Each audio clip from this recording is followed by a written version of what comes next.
regular to the channel, you may have noticed that I am in a different location than I usually am.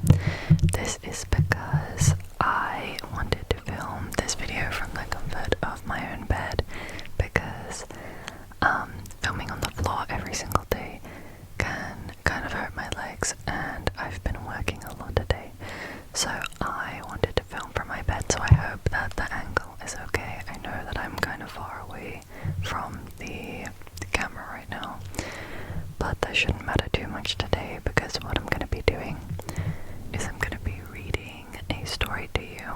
I'm going to be reading you a bedtime story, so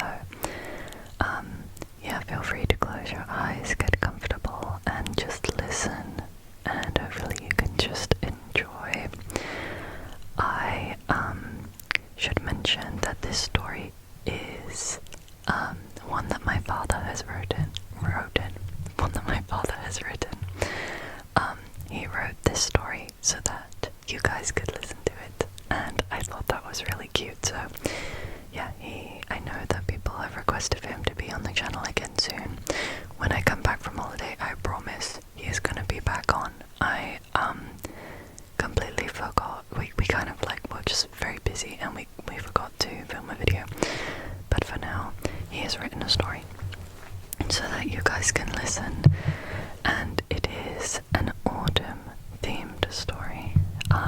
I've read it once before. It is very good, and yeah, I will link my dad's stories or my dad's Instagram in the description, so that if you guys are interested in his writing, you can check out some more of it. This story is not out anywhere because it was made specifically for this video, but hopefully you enjoy, and I'm sure he would be very happy to know that you are listening. So definitely leave some some nice comments about it. Before I get into reading the story, I should let you know that it has some themes of horror, sort of. It's not very scary, but I should mention it just in case you are not ready for something like that. But yeah, I hope you enjoy. She hates this time of year.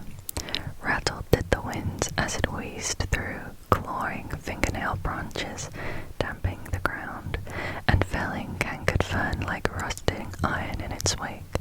It moves on further down the valley, parting and envelopes the town like an apparition, a wave silent and rolling. The swell that rocks small stone buildings, like whalers watching on as the body of Ahab rises from the depths, beckons from the side of a mighty white whale before rolling back to the unseen. Turning their faces away so the town has no witnesses as the vapor drives on, it encircles like a snare, like a hand, and closes like a silent portcullis, whilst high up on the walls crenellations whirl and fall like spindrift. Then, like life through empty veins, the mist pumps, ebbs, filling the void, white blood down blackened streets, each branching artery, road, and cobbled capillary, back street falls silently into its conquest.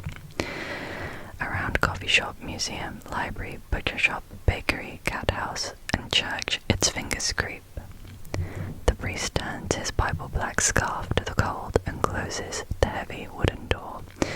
It tolls out like a hollow wooden bell in the empty room.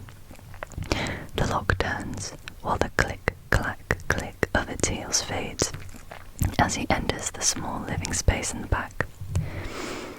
He pulls the door open, and his shadow is thrown unfurling into the void behind him, like the mighty cloak of the pagan forest king, where sit the glowing candles like starlight, galaxy, and nebula distant and cold.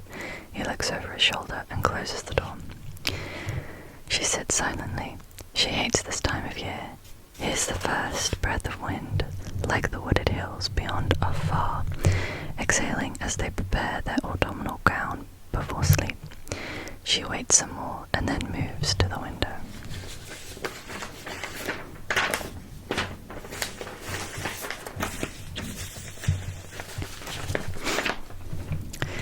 The gentle breeze has blown the mist onto face, like the misery of the whole town has washed up against her home, beading a tiny diamond curtain that swells with dewy light from the street, yellow and red from the cars before sliding away. She feels a change in herself. She pulls the curtains. She hates this time of year. Soon will come the children, toffee apple-cheeked, sweet cinnamon coffee, pumpkin carving laughter, wet feet on cold concrete splash the sidewalks as summer washes away. In the deep blown leaf litter spring sleeps safely, and waits. She waits.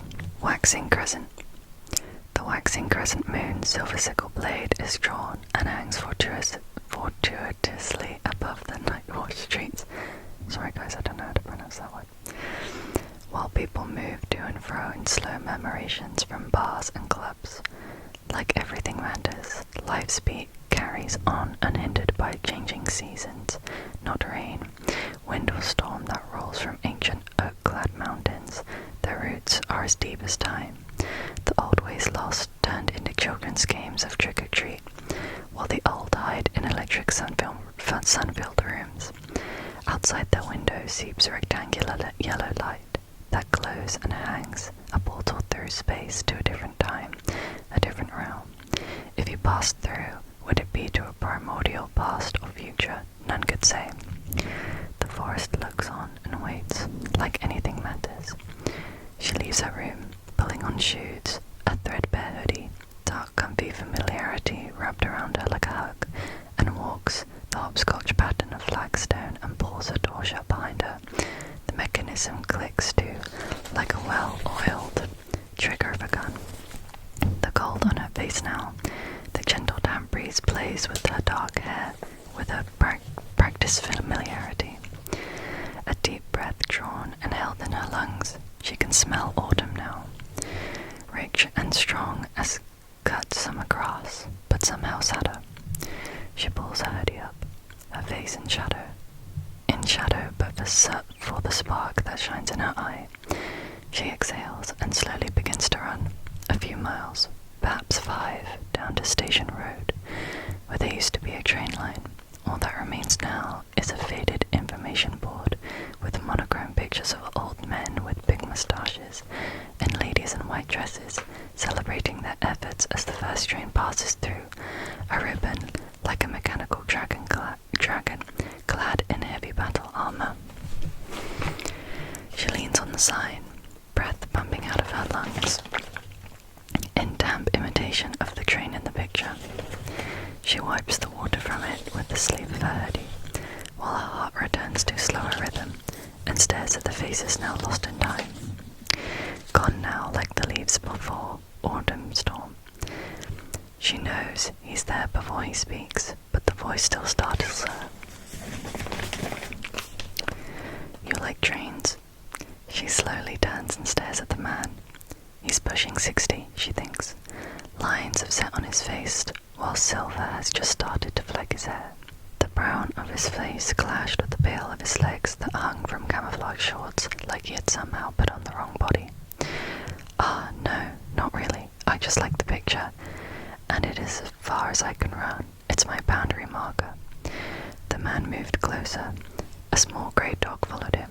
The man looks, pulling down the glasses from his head, to better examine the image through the moisture-speckled lenses, but makes no attempt to clean them. They lost 10 of them 6 months after this pic. Oh, I never knew. It's all in the writing. She started once more, unmoving the browning image, trying to imagine the passing of each soul. Their faces faded in time and memories. The last image posted to be sun, bleached and rain-washed until nothing left at all. Nothing at all but the spaces they once filled. Was it a crash? No, someone went crazy maybe. Never got anyone for it. Like I said, it's all there in the writing. She felt the dog's nose sniffing her hand, and she scratched under his chin. There you go, boy. Don't mean to speak out of turn, but it's kind of late for jogging. Kind of late for walking dogs in shorts, she said. True, but Boo here was restless. Something in the air, maybe. He scratched at his own stubbled chin as he spoke. Yeah, I feel it too. only thing that shifts it is running. The silence drifted between them until you could almost feel the distance. They look familiar, the old man shrugged. All people look the same, I guess. Maybe they have some descendants in town. It's funny how a face or look can get passed on. The dog pulled on its lead. Well, that's my cue to leave. Enjoy your run and be safe, he said. Thank you, she replied. First quarter. The tide's indecision is mirrored on the face of the moon, not high or low, nor left or right, a balancing act. The spinning coin that rests momentarily on its edge, but the tipping point always follows. She lies on her bed, the TV plays in the lounge, rambling, spewing words with no consequences. The words fall onto the floor like old-fashioned news types. The Times Roman font tangles into its loops on the carpet. She knows it's there. If she tried, really tried, she could make sense of it, but it's an uphill struggle now. The floor pulling at her, the smell of the carpet, its scent so strong. She turns her head and sees more words falling from the TV. She can move them later. Ring. She wakes, confusion and delirium. She looks at the TV as the last of the words fade onto the living room floor. They fade like the monochrome picture. Ring. The door opens and a lady smiles, but her eyes do not. Not happy or sad, like the half-covered shadow of the moon, not left or right. Her lipstick is dark. She has chosen autumn colours for her pale skin. Her perfume is so strong, and as she talks, the wind whispers its own story over the lady's shoulder. A story in scent that feels more real now than the words from the lady's mouth. The woman pauses. The silence begs her attention. I'm sorry, I just woke. Could you repeat that? No need to apologize. No need at all. Her voice is just a little too high and brittle as river ice in the start of spring. Her smile is as sweet as gingerbread. I'm from the local church, she began again. We are trying to gather people's thoughts on Halloween, she laughs girlishly. What with the dark season upon us already and the weather, there are steps we could take to stop this blasphemy being celebrated on our fair streets every October 31st. We are very interested in whether you would like to come and voice your opinions in church, a young woman's perspective and all that. Why? She replied. Well, let's just say these are dark times. I mean the season and humanity as a whole. There's a lot of strangers in our town, you know. Her smile, a contrast to her words. People need to talk out their fears in the good of the community. Silence again. Just between the two of us, some of these people aren't even from this country, let alone town, so we need to band together now more than ever. Well, how very Christian of you, she replied. Well, that's right, I knew you would understand. The sarcasm was lost on her. Here you are. She holds a pamphlet of her red woolly-gloved hand. She takes it and pushes it into the pocket of her hoodie. Waxing gibbous. The coin drops. The moon's indecision ends, like it always does, and always has. Even when she was much closer to Earth and the days shorter, her destiny was always written, entwined, and just out of reach, moving on her tide-locked dance, while below her gracious moves.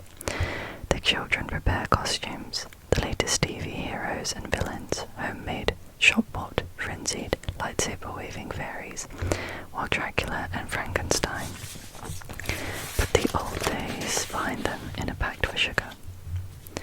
Full moon. It's a blood moon that rises like a giant copper penny that's been set in place over the one good eye Odin had, bearing its soul, the night river, and away from Fenrir the wolf, the epic saga at an end. The children rush happily from home to home, all sugar rush, gluttony and abandonment of care. Their shoes splash in the shallow gutters where blood moon shakes in fear.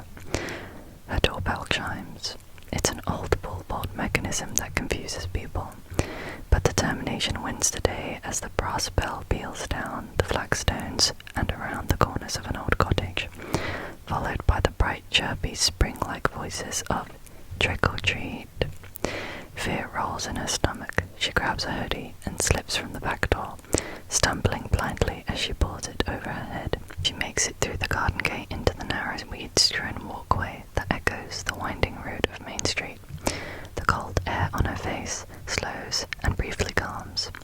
Up over the raven-feather slate roofs, the moon's pumpkin eye peeks out from the clouds. Her stomach lurches. She moves on. A few roads later, the pain begins, hot and sharp, with the iron tang of blood. She grabs her stomach, falling to her knees, her hands finding the flyer in her pocket. The woman's scent on the crumpled paper. She pulls it to her face and staggers forward. She hides unseen monsters, fairies, Disney royalty, and silver-clad alien navigate as the strange pantomime, and she, the wilding, their quarry, she runs.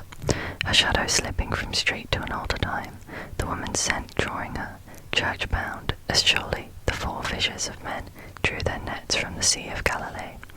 She is Ahab, the scent, the rope that drags her, Nantucket's sleigh ride, and the bow of the church. A force too strong to fight.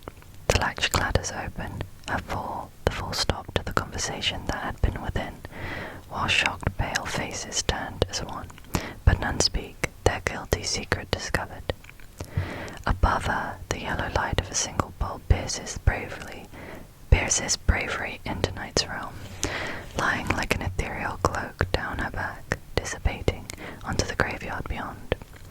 A golden will-o'-the-wisp, cat's eye that turns like the beam of a lighthouse, and is gone. The door is closed. None move, none speak. She can hear her own panting, her heart lurching. She feels her stomach writhe like worms. Its pigeonful increases as the belly opens up, spewing forth 1,000 crimson threads that splash like summer mead, rich and aromatic. A libation onto the old church floor, head rolling back, an open mouth as the muzzle of a beast slowly births itself from her silent scream, and she steps out of her wet claws grasp at the side of the old stone. The woman's eyes blink as scarlet blooms red, cloaking her back. What big eyes she has. Then the screams. The old man looks on as the silhouette shadow play macabre that flickers across the dove to saints' faces. A frenzied corruption of the dance of Salem with the head of a Baptist, a two-dimensional shade across two-dimensional stained glass. It's time now, boo. Let's head home. New moon. The rain has come now in earnest, swelling the verges and the small streams to rapids that flow down wooded hillside that he walks. Boots drenched, wet white flesh, soft and flooded, but his step is not hindered. He wipes the excess water from his face and stands still. Boo runs to and fro, snuffing excitedly with one front paw raised, and barks enthusiastically at the dark peaty mud. Are you sure? The dog barks some more. He takes off his backpack, dropping it to the ground next to him, then slowly falls to his knees, stretched forward with both hands, if in some kind of prayer, but gently begins to pull at the heavy wet mud with his hands. Boo excitedly joins in. After a few minutes, he can see what looks like white flesh of mushrooms or truffles, in contrast to the dark glow. He stops and pats the dog on the head. Good boy. He goes back to his task with the solemnity of a gravedigger on the stormy night. He sees her now. He rubs his rough hands across her face in an attempt to clean off the soil, but merely smudges it across her eyes. She looks like an ancient warrior queen being exhumed from a watery grave, all pale flesh and cold soil-wrapped skin, but not decaying, like someone who had frozen in ice, almost fresh and new. Grabbing her shoulders, she pulls her free of the shallow soil and props her against the tree trunk. Goes to his backpack, returning with towel and large hooded changing robe. He throws over her, then begins to wipe her face and hands clear of mud. He waits. She gasps, looking around her in bewilderment, then focuses on the old man. Again, she asks. The old man nods like he's a carved wooden marionette, expressionless, emotionless, and distant. How many? She asks. He stares at her for some time, with the rain splashing off his face. He breathes out. 10. It's always 10. It's hard to tell in those conditions, but he felt she might have been crying. Give it time. It'll pass. It always does. Okay, that is the end of the story. I hope that I read it well enough for you to understand it good.